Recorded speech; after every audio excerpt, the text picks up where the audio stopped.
Sementara itu, pakar hukum tata negara Refli Harun mengatakan tidak ada gunanya pembentukan Mahkamah Kehormatan, Mahkamah Konstitusi atau MKMK bila tidak bisa diberhentikan hakim MK yang melanggar kode etik atau yang memiliki konflik of interest.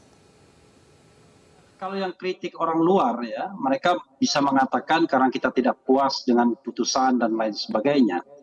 Tapi kalau yang kritik orang dalam, dan orang dalam itu dua orang yang satu pernah menduduki sebagai ketua Mahkamah Konstitusi Arief Hidayat dan sekarang menjadi wakil ketua Mahkamah Konstitusi Saldi Isra, maka itu menurut saya hal yang sangat-sangat serius. Saya sendiri sudah menengarai dari lama ya, tetapi kan kalau kita orang luar yang mengkritik dan MK-nya masih kompak, maka mereka dengan mudah membantah itu semua. Tapi kalau sekarang mereka terbelah sendiri, terpecah sendiri, maka masyarakat kita semua dapat melihat bahwa memang MK tidak sedang baik-baik saja. Oke, lalu apakah kehadiran MK-MK ini bisa menjadi obat untuk prahara yang sedang terjadi di internal MK?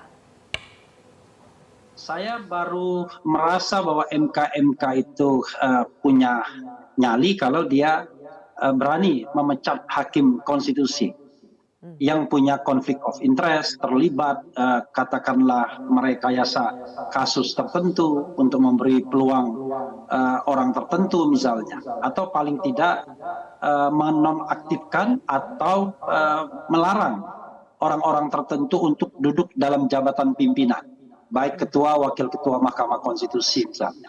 Tapi kalau cuma sekedar peringatan, saya rasa nggak ada gunanya ya, karena MK berpihak, MK cenderung kepada kekuasaan atau kekuatan politik tertentu, itu sudah bisa kita tengarai dari putusan-putusan sebelumnya. Terutama dua hal yang paling penting, ya, putusan mengenai presidential threshold dan putusan mengenai undang-undang omnibus law. Dan terakhir tentu saja putusan mengenai batas usia minimum capres dan cawapres.